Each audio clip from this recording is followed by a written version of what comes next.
Happy New Year everyone! This is Phil Queen. And today's ganap, magluto tayo ng pork ribs with kamatis.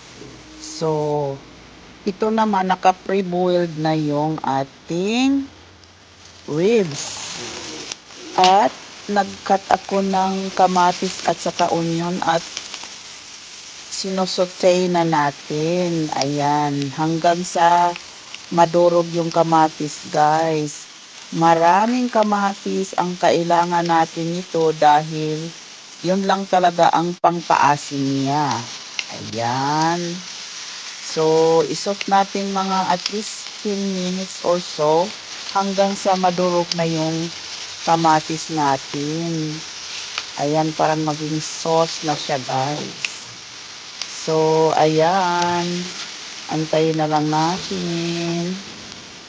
Tapos dito, i-add na natin yung ating pre-boiled ribs.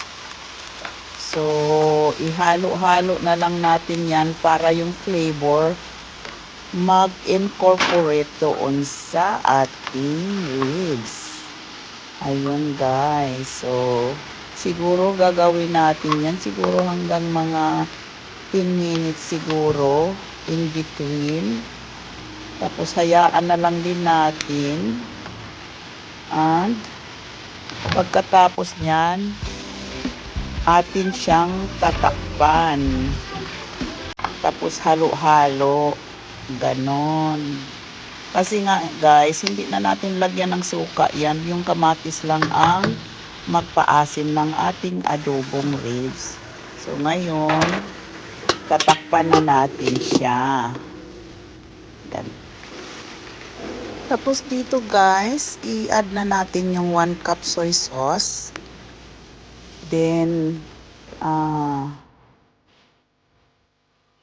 cup din na tubig. At yun guys, ihalo-halo na lang natin yan ha. Parang makot yung lahat na ribs. Para naman magkalasa. Ayan, so pakuluin natin yan guys ng mga at least 30-35 minutes hanggang sa mag-die down ang ating sauce na para siyang magmantika talaga guys. So ayan, tapos tatakpan natin.